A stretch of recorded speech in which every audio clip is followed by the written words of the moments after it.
Welcome back to Orange Nation. The artist of the day, Good Charlotte. Okay, now I know a song. And then this isn't terrible. This is a feel-good song. The rest of them have been... Only took us till 1:30 to find one you like. All right, we don't want to keep our next guest waiting any longer. You kept him waiting long enough with your nonsense. Let's bring in the voice of the Orange, Matt Park, now. And Matt, we've got a few things to talk to you about. Spring game on Friday. We'll get into football in a moment. I do want to start with basketball, and a lot of comings and goings the last couple of weeks. Joe Girard and Jesse Edwards in particular leaving, and JJ Starling and Chance Westry coming. I do want to get your thoughts on Jesse's departure and how the whole thing played out. And maybe some of the comments that he made on his way out the door about NIL, and Syracuse isn't really into that, and I don't know what their plan is. Were you surprised by some of those comments you saw? Only that he said it publicly. Yeah. And I think he's a good guy, and I think we're only reading, unless he brought it up with Jeff Goodman, which I haven't had a chance to watch yet. I just set it aside. If we're reading the piece that was in the Jonathan Givony piece early, we're just reading it and not seeing the context. He did kind of preface, hey, I didn't want to get into this, but then he did, and we've all kind of been in that position. Just a forthright person. He answers questions that he's asked. He's not out trying to screw anybody or paint anybody in a bad light. I think he gave his opinion on it. Maybe could have kept that to himself, but he didn't. And he obviously, gave his opinion in that situation. And, I think there's so much and I have been lately. You can talk all day about this NIL era, and there's so many different aspects of it. I don't know that any of us have the, God's honest truth or reality really at any given moment, and certainly we can all look at it from different angles. At the end of the day, you're talking about it in terms of Jesse Edwards and Joe Girard. They already put in their 4 years at one school, and while we both could see them back and would welcome them back in some respects, I don't know that you can have much of a beef when they leave either, and they're going to situations that they view as better and certainly financially are better. So it's disappointing to see Jesse go. Would love to have seen him on the team next year, but away he goes, and he's going to a good place to be. Matt, do you think it is fair to say that he didn't know what Syracuse's plan was? Do players know the plan that Syracuse has, or should it just be between me and the university what I'm doing? I can't speak for any individual presentations that have been made to people or discussions. I would just say this. I would take the word, I don't know that plan applies, because this is all such a case-by-case basis. A plan to retain a player is not the same as a plan to lure a player. Or a guy who has one more year of eligibility and is a great piece on your basketball team is different than the star player or a role player on your lacrosse team or your whatever. So it's just kind of hard to say, do they have a plan? I think some schools are more organized than others when it comes to NIL. Some are more freewheeling than others, more competitive than others. I think Jesse made his observation on what's going on here. And I think what is happening here is a work in progress. I think everybody's still trying to figure it out and find out what can they do. How can you best put your best foot forward? How can you field teams that are representative of the university? How can you operate the way you want to operate? So I think that's what's all still into play. I don't dispute what Jesse said. I guarantee he has a financial package at West Virginia that all in was better than his financial package here. Now, does that mean that was the whole package? When you pair together the academic concerns, the community, my understanding is he has a lady friend here at Syracuse, those types of things, you still have to make that decision. There's all kinds of factors that come into where you wind up playing, what suits you, and style of play, and there's a million different things. So he made a decision that he thinks is best for him, and I think you tip your cap. Yeah, well said. All right, so there, he's gone. Joe's gone, but you've got a couple of new players that you're welcoming into the program. J.J. Starling, Chance Westry. What do these guys bring to the table in your mind, and how excited should SU fans be about these two guys in orange next year? Well, it's interesting because I think they fall in the category. If you look at largely who Syracuse has landed in the transfer portal in the last handful of years, almost exclusively been people that they've had long-standing relationships with. It's still not sort of plucking from the portal the case that you do see at some of these other schools, right? And I think NIL sometimes comes in as a play or a concern there. But if you look at, J.J. Starling is from the area, certainly has been on Syracuse's recruiting radar for a long time. Chance Westry, the same thing. That's not unlike Rick Torrance, Jimmy Boeheim, Elijah Hughes, right? People like that in kind of non-really, you don't consider them portal players, but players that have had, for one reason or another, a long-standing interest in playing here, that have viewed Syracuse as a fit for them, at least a consideration for them. And so it's interesting to see them being landed. I think what Red Autry is doing is just kind of a blood transfusion here. There's just a little shot of energy and some different things going on where you're going to see his spin, and I think there's maybe just kind of a boost. Now, I wouldn't be giving up Joe Girard and Jesse Edwards if I could help it, but I think, and certainly Judah, but I think when you start to see what's coming in, the team is being molded in the way that Adrian sees fit and wants to get done.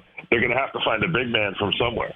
But in J.J. Starling, you've got, clearly a national class, top recruit, high school player who did what he did on a Notre Dame team that had a lot of other mouths to feed. When you figure he was the lone freshman with an otherwise very experienced group, I think there's pros and cons of that for him.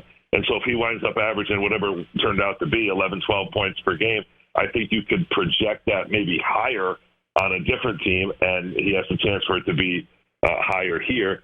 Chance Westry, I don't know a ton about and doesn't have the same level of track record. I know, didn't really play at Auburn, but, listening to what Eric Diebendorf said a few minutes ago, this is a guy that's been on the radar and has been projected to fit in the Syracuse plans for a number of years, and now they actually have him. They still need to find a big man, obviously, but when you start to think about what pieces are there to put together for next year, I think you could see the makings of a team that could be a lot of fun to watch. You did mention the name Judah Mintz. What does your gut tell you? I saw Adrian Autry told John Rothstein the other day that he's got a roster plan that includes Judah, one that doesn't include Judah, and that they'll be fine either way. What do you think ends up happening with Judah Mintz? Yeah, that's what the head coach has to say, right? Of course, you have to plan for either way, and you're better off with more talent on your team. I don't think there's not many exceptions to that rule. So Syracuse will be better next year with Judah than without it. I think that's a given. I don't have a gut feeling. I haven't been beating down his door in terms of trying to find out. My general rule of thumb in that situation is, you go to this combine, you put in your work, you get your feedback, and if you have a pretty strong conviction that you're going to be a first-round pick, then you stay in and you take your chances in the NBA draft. If you're not that certain that you're going to be a first-round pick, you come back to college. Again, it circles back to the NIL component of things, where if you're a fringe big leaguer in any sport now, you might have a better setting in college than pro. Jesse's an example of somebody that's going to make more, if we are to believe what's been reported. Jesse Edwards is going to make more money playing for West Virginia next year than he could have literally anywhere else in the world. And that's true of a lot of people. Armando Bacot, right? Some of these people you see hanging on for the deals that they're getting, and that's why it's just such a different era. So Judah's going to have options no matter what. Again, would love to see him back, and I think it'll be a function of how this pre-draft stuff goes. If he works out for people and gets a notion from more than a couple NBA teams that, hey, we really see a reason to draft you, then, maybe he he leans that way. I just think if you're a second-round pick, kind of hoping for a big contract at best, and the guarantees aren't there. So I think if you have eligibility remaining, instead of just sort of, I'll wing it and try my chances in the G League, I think if you're a top college player, you're better off coming back to college, playing, being a star, and getting paid. Matt, moving on to football, the spring game coming up Friday, 7 o'clock. Catch the play-by-play call on TK99. What are you expecting out of this year's spring game? You know, Coach Baber said don't expect much, but what are you expecting to see out of it? Yeah, that was an unfortunate way of phrasing that. You know, he doesn't like to show anything in the spring game. He's certainly not alone in that. He's pretty adamant in some of the ways he goes about it. I think the biggest thing to pay attention to in the spring game, and this is probably true every year, it certainly is typical or true of this season with, Garrett Schrader not playing, Marlo Wax not playing, a couple of those guys on the side. You know what you have in those guys, and you want them to be healthy through August training camp, and then when the season starts at the beginning, right at the very beginning of the year, certainly in September. I think the next thing is Quint Allen. When he's going to get 20 to 25 carries a game, what is he? And do you see anything like that on Friday? Jawan Price or whoever's behind him, what will they offer? Isaiah Jones coming back from injury at the wide receiver, those types of people. And I'm not saying specifically Friday night. I'm saying over the course of the offseason, what do you want shown? But Friday there will be that mix of people, early enrollees, transfers from other programs, guys that you've never laid eyes on before. Do they show something that makes them a fit? Isaiah Johnson at corner, more than a role player last year. He ended up playing quite a bit due to injury and stuff, but now he may be the guy at a position like that and maybe a pro. Does he show that he's taken steps forward? The defensive line that's, now has some new people there, but, returnees that have a lot of experience, do they show that gel? Does the offensive line look like it's cohesive? So I think you could pay attention to those. I don't make too much out of the spring game one way or the other, but I think it's about everybody below that sort of star tier on your team and what can they show. And then the most important thing is that you finish it healthy and go into the off season with a little positive feeling and momentum. And then the coaches are kind of, off limits in terms of dealing with the players. So you want to go in with a little steam and something for the players to be working on while they're by themselves here for the next few months. One more for you, Matt. You've been here a long time. How important of a year is it for football this year at Syracuse? Last year there was those few weeks where it was relevant and there was a buzz. And, how important is it to build on last year? Very. It's critical. I think I talk about it all the time, and I listen to your show and others regularly. This is a critical time in college athletics, period. In the Syracuse slice that we all view it at, it's really important here. You understand how big a deal it is that there's the first coaching change in 48 years in basketball? It's huge. And so how Adrian Autry does, now again, does 1 year make or break or condemn the program? No. But you better believe that transition of power is a really important thing that you have to survive to thrive again. And so I think we're all anxious to see what exactly is coming. Football, you know how long it's been since the same coach has had back-to-back winning seasons? No. Time. It's a quarter century, close to it, right? So for Dino Babers to try to put that together, and Paul Pasqualoni in the late 90s, they won the 3 straight conference championships in the Big East. In the late 90s, they had good teams and were rolling. But to think that go to bowls in back-to-back years, win 7-8 games or whatever in back-to-back years, that hasn't happened here in 2 decades plus. So when you think about the big picture, and again, I keep coming back, we're in the NIL world. Paulie, I hate to say this, but you actually said something the other day that right, wrong, or indifferent, is probably par for the course in college sports right now, and it's worth the discussion.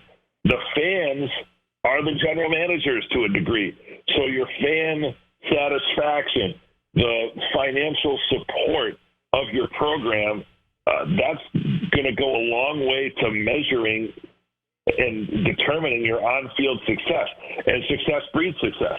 So if you're asking how important is this next year, it's vital, for football to kind of keep anything rolling, keep momentum, maintain recruiting base. 4 guys are getting drafted maybe this year. Certainly 2 or 3, but maybe 4 or 5. Well, it's going to be the best draft in the Dino Babers era. If that go down to 1 or 0 again in the coming years, and then be off the map, or they're really going to have 4 or 5 players drafted because that's what the top programs have, and the really top programs have double that. So of course, all of this stuff's it's a really important time, I think, to determine which way you're headed here, in or out. All right, you can listen to the spring game 7 o'clock on Friday on TK99. Matt will be on the call. Of course, Matt, thanks so much for coming out. We appreciate it, and we'll be listening on Friday. All right, sounds good. All right, there he is, voice of the Orange, Matt Parker. With that, we'll hit our final timeout. We'll wrap things up next on ESPN Radio.